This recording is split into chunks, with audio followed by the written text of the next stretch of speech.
Hey everyone! Thank you so much for clicking on my video, and welcome. So this is my outlining series. If you've been following along now, and you're doing this live, welcome to the month of October. It is my favorite month, and it's also 1 month away from NaNoWriMo. I know that tends to be the biggest time of the year for writers, and so what this is this is going to be a two-part series where I'm going to go over my outlining process. The idea being that if you are someone who's considering doing NaNoWriMo this year, if you're thinking about maybe jumping into that in November, I'm going to drop basically these videos both this week and next week. That way you're able to kind of apply the videos, kind of apply the process, and hopefully if you're going to go to NaNoWriMo, you'll actually be able to go in with a working outline for your story, which I've said before, I tend to advocate very, very, very heavily on having an outline for the writing process. When it comes to the pantser versus plotter side of things, I tend to fall on the plotter side just because it tends to work for me. And by extension, I think it'll probably work for you as well. So with the series, it's gonna, like I said, it's gonna be two parts. I'll be doing a plotting series today, and then I'll be doing a series on plotting out scenes, so specific scenes in the next week's video. To be truthful, I actually was a little bit nervous going into this series and actually coming up with this because I know that outlining tends to be something that's very personal. You have many different writers have many different processes, and they all probably tend to work in one way or another for them. I'm simply going over what's going to work for me, but I know this is going to be probably something that will work for some of you. I imagine it's going to be one of those things where maybe like 20% of my audience is going to take away this video and have an amazing outline, and then I imagine the other 80% probably are going to fall somewhere in between, where some of the ideas you'll probably keep, some you'll throw out, and some this process just simply will not work for you.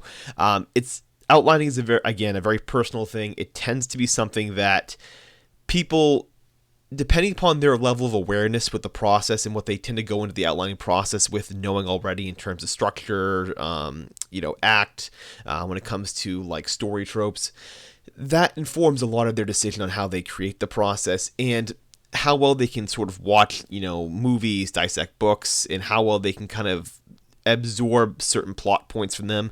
That tends to inform a lot about people's abilities to plot and to go in and how they sort of structure theirs. So this is simply how it works for me. Now, getting more into it, I'm going to go over what I call the top-down series, right? Basically what it is for me when I plot, it's always top-down. I come from the biggest items all the way down to the smallest plot points. That's how it works for me, and that's, again, why I think for some people this will work really well, and for others it may not. Beginning the series now, I am going to go into this with two assumptions. The first being that you did my outlining series already. So last month's series on outlining for your protagonist, I assume you've already done that. I assume you've already created your protagonist, their the character's motivations, their subconscious ones, and their stated motivations, as well as knowing what their misguided beliefs are, their biases, and also what their obstacles are. I'm going in with that assumption. If you haven't already done that series, I encourage you to do that first because some of this stuff is just not going to make any sense. And also, I mean, again, this tends to tie into both. I tend to view this as one kind of fluid process. The outlining process for me is both parts of these, even though I compartmentalize it and I do it separately here just to make it easy to show in a video. This for me has always been a two-part process for me. So I encourage you to go through and do that. Second assumption is that you have a basic understanding of story arcs, narrative arcs, and plot structure. So things like the 3-act structure, what a 5-act structure is, the basic tropes, right? The monomyth, right? The monomyth story by Joseph Campbell, right? I go in with these sort of assumptions that you know these things ahead of time. And so if you don't know that already, I encourage you to do a little bit of study, a little bit of focus and a little bit of study on these areas first to come in. You don't have to have a great knowledge of it, but you have to have a little bit, because as much information I'm going to give you, you need to also be able to intuit some of these things as well. So that is kind of, I guess, the disclaimer out of the way. So what is a top-down process? Again, beginning with the larger plot points first and then working your way down. And so let's get into it. Where do you begin? Well, you already know from last month's series on creating your protagonist that you know what your protagonist's goals are, what their subconscious goals are, and what their obstacles and misbeliefs surrounding these goals are, correct? Going in with just that knowledge, you should already have kind of a working idea of what your plot is going to be. You obviously will know what the beginning is, right? Like, they want the goal, right? So you know what the character's beginning is. You know what the ending is already, right? They get the goal, or they don't get the goal, or the goal is no longer important to them, and they realized along the way that something else was important, right? You know, the cliched, the real treasure was the friends we made along the way, you know, that sort of trope, right? You have an idea what the ending is going to be. And then you know what the climax is, right? You know, you face the obstacles to get to the goal, right? So whatever the obstacle is, you know that they're going to come into collision there, and they're going to try and get it. Just knowing this, you should be able to begin to make a working outline.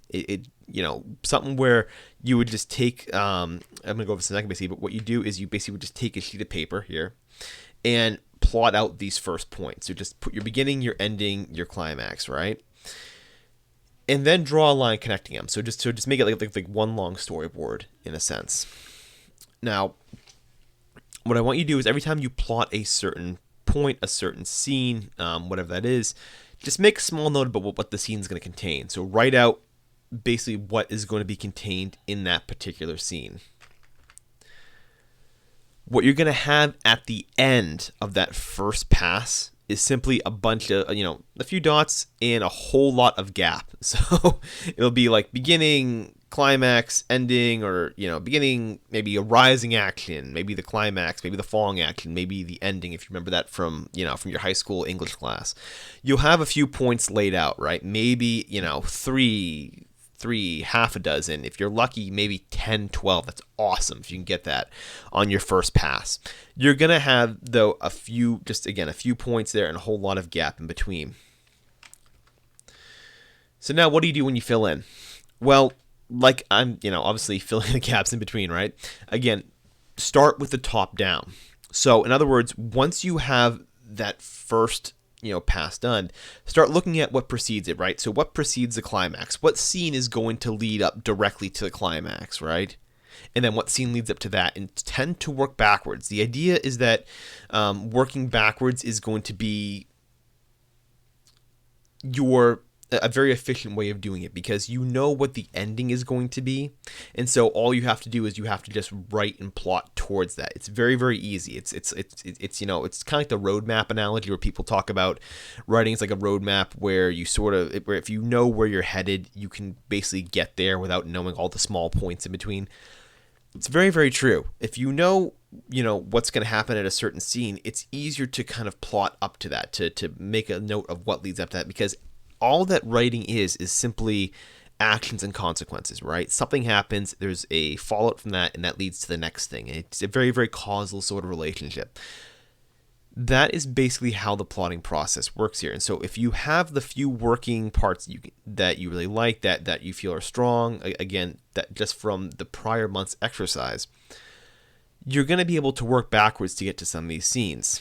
Now, again, you have to have a little bit of knowledge, again, of story arc and structure, right? You have to know sort of, where a climax falls, where, in relation to perhaps where the beginning is in relation to where the resolution is, right? Climax obviously happens very close to the resolution. In most cases, you have to know a little bit about like the 3-act structure, as an example, or if you're going to maybe do a 5-act structure, maybe you're going to do a 4-corner structure, right? Where you have 4 different characters that are all competing and vying against each other. Very, very, I love that style of story. You don't see it very often, but again, you have to have these certain knowledge of these relationships and a certain knowledge of structure first before you can start doing this. But once you do, the mind tends to fill this in, and that's kind of where I guess I'm going to take a bit of a diversion here from the PowerPoint, in that your mind is going to fill a lot of this in. I imagine when you first came up with your story idea, you already had a couple scenes in mind, right? Like when you when you went through the whole process originally with your protagonist, you already had a scene or two that probably was like the inspiration for your story. You probably already had that. The brain is very, very good about kind of drawing these connections. It's kind of like a puzzle base, and your brain tends to do a pretty good job if you let it kind of ruminate on these things to kind of draw these sort of connections between them. And so what I would advocate for is just giving yourself a lot of time. I'm going to go back to that here in a minute. But getting back to the PowerPoint now. So the other trick that I find that works really well as you're plotting is drawing out what's called an emotional line. And so what that is basically is, in essence, it's just simply tracking your character's emotional arc. That's really what it is, but I find that you actually write it out on a line. It makes things way, way easier. And so I'm going to give an example here in a minute, but what I would do is, and what I've done before is, I basically will actually, underneath my story, so I'll draw out, the plot points on a single line, right? And underneath, I'll actually draw the emotional line. I'll actually go like up, down, where it stagnates, etc. And what you're doing with these lines is you're basically tracking your character's baseline emotions and where things go throughout the story. Okay, so I'm going to go through this in a second. But a video I recommend on better explaining the emotional line is it's a video. If you go on, I can't really name the title basically, but it's Kurt Vonnegut actually went over this. He actually went over emotional arcs in a lecture basically series. You can find it on YouTube. You can see him doing this. Basically, he takes a piece of chalk and he draws basically a series of lines throughout the plot tracking a character's emotion, right? And so I'm going to give an example right here now of what I'm talking about. So you're going to see right here a bunch of lines, a bunch of numbers. I'm going to go through this with you just so you can get an idea of how emotional arcs are tracked and how I tend to draw these out on my plots. So, for example, right? So number one is the beginning, right? And I'm going to use a trope from a sports story, right? So this is going to be a sports story trope. You've probably seen this in like films like Remember the Titans, Bring It On, Dodgeball. Is going to be a really good example here in a second. But this is going to be just an outline of like an emotional arc from a typical trope from a sports movie. So number one is the beginning, right? So the sports team at the beginning is doing okay, right? It's their baseline world. They're doing all right. And then all of a sudden, number two, right? So point number two, right? The initial thing, right? The initial downside begins to happen. In the film Dodgeball, right? They get told the gym's going to be closed down, right? It's going to be closed down, paved over, I think, to a parking lot for Global Gym, I think it is. So right away, the arc starts to fall, right? So they go down, they basically start on this sort of tumbling process. Now, as they do that, they come up with an idea, right? It's an initial scheme, and usually it's the tournament, right? It's the big event. So as that they're starting to fall in the beginning here, they get that one inspiration, right? Which is where things tend to stop. So you get to point three, right? Which is the tournament. So tournament, very simply, is where they first get their chance to basically make their first case, right? Problem is they don't usually do well, right? So the tournament, the emotional arc, things kind of go up for a little bit, right? But something happens. Usually it's they fail, right? They usually fail at the beginning and they get by on point four, which is a technicality in these sports stories, right? So again, the team fails, but the other team gets disqualified, right? In the qualifying game, right? So it's a very low emotional arc. It's really, really low point for them, but point four comes in, and even though they failed at the beginning, they failed initially, they still get by, right? So the other team gets disqualified for something, and they just move on based on a technicality, something like that. Then you get to point five. Pint, right? It's about noontime. But point five, right? So this is where the rising action begins. This is where the team gets their act together, right? This is where the training montage begins. They meet with the mentors. They start bonding as a team. They start putting the effort in, right? And they start going on their winning streak. They start getting hot, right? As the team gets better and better and better. And then they get to basically, as they go along point five from the training, they actually go through the first tournament game, right? Like they're on fire, and this covers a lot of ground. This part of the story covers a ton of ground here. So they're on fire. They think they're going to win. They're getting stronger and stronger and stronger, and they go through the tournament, right? They get to the tournament and they win the first couple games. They're doing awesome. They're doing hot. No one can beat these people. Then it becomes like they win the semi-final game, right? And they start getting towards the finals, and that's where point six comes in. This is where the downfall comes in. They're doing so good, something happens. Something throws a wrench into the works. Their main person gets injured. Someone dies. A substitute has to come in and fill in for their lead guy who got hurt or something like that, right? It's the low point. It's the beginning of the low point here, where some monkey wrench is thrown into the gears here, and things start to collapse, right? They're so close to it, and things start to collapse, and that's when everything falls, right? You go 6 all the way down to 7 is the falling emotional reaction, right? This is the lowest point of the movie. The team breaks up, they hate each other. All of like the pent up frustration that was sort of put aside for the whole movie comes to a head finally.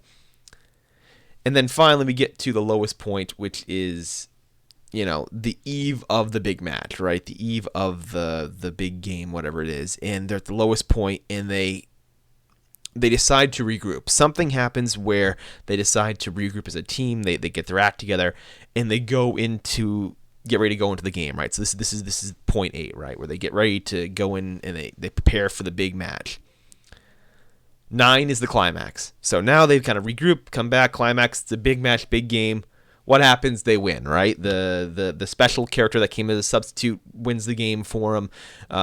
They get lucky, whatever happens, basically. But like they end up winning. They end up winning the whole thing, and that's the emotional high, right? So they're riding the emotional high all the way to point 10, which is the conclusion, right? Which is the happy ever after. The team stays alive. They win the championship. They're cohesive now. The coach, who maybe his career was on the line here with this season, keeps his job. They get the money, the prize money, whatever it is. They win, and that is the conclusion. And as you can see, again, I hope you understand that, like, I have plotted out the emotional arc of this just as an example.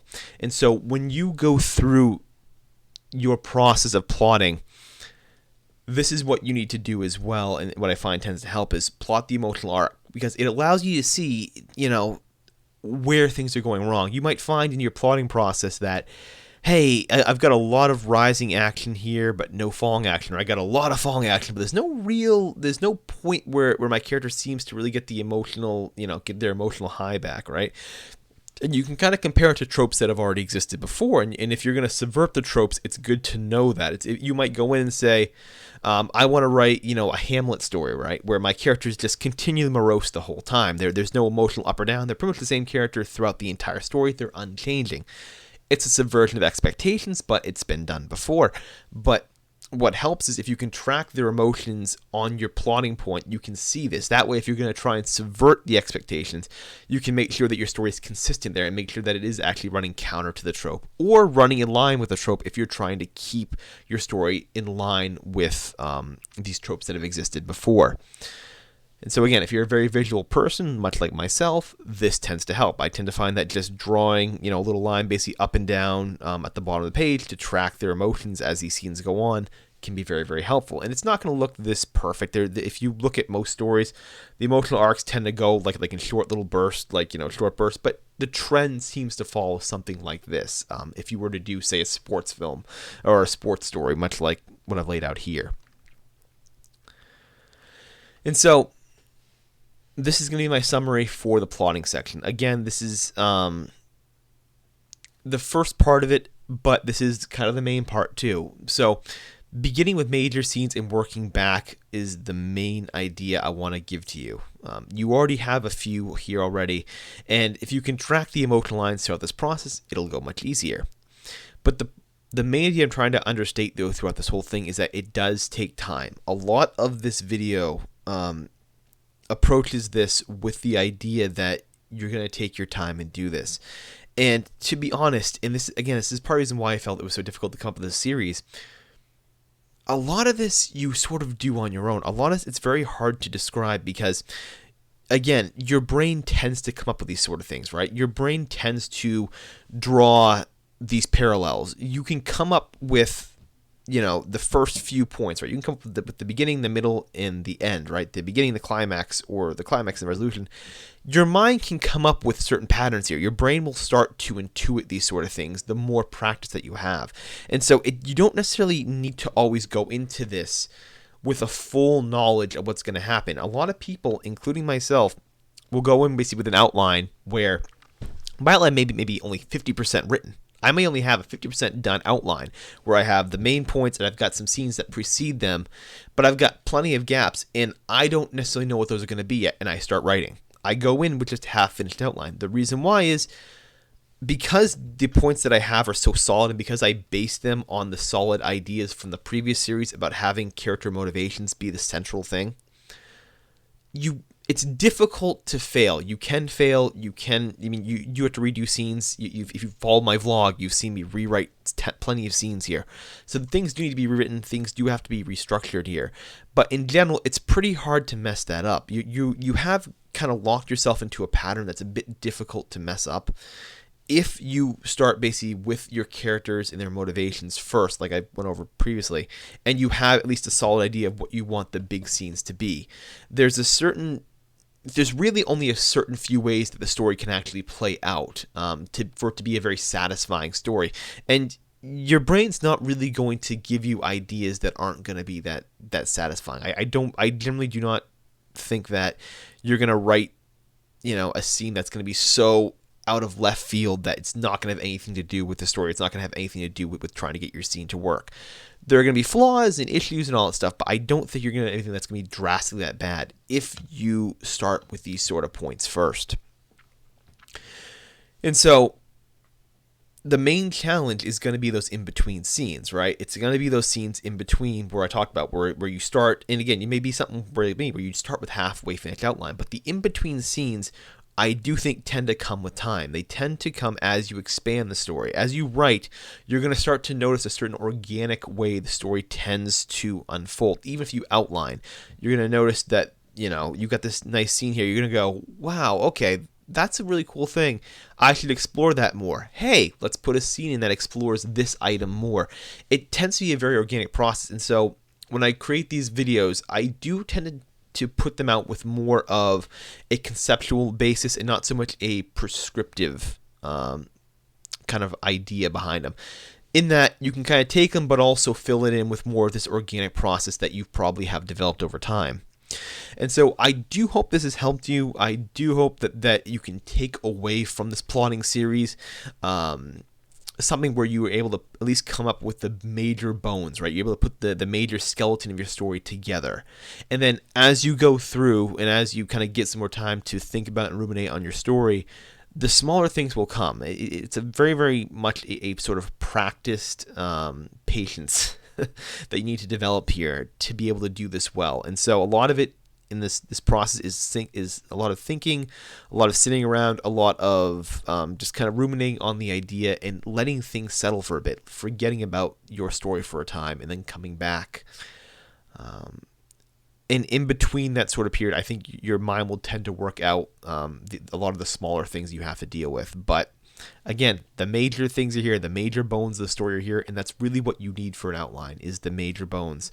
If you have that, and they're solid and they are workable scenes, the in-between stuff should not be that difficult to construct. All right. But that's it. So that's basically it for this video here. Again, I hope this wasn't too much. I don't think it was. I think I kind of gave you guys a few kind of core concepts to follow here. Next week's series is going to be about scene construction, so actually constructing the individual scenes once you've plotted them out. So once you've actually plotted out, these things in your outline, the actual scenes in your outline. This is going deeper. This is actually coming up basically with scenes that are going to be satisfying for your readers, and that way, once you're done with next week's video, you can actually begin to write them. You can actually write these out, and ideally, they should come out very, very strong. So I'm going to go over that next week. But until then, I do hope you are well, and I hope you have enjoyed this series.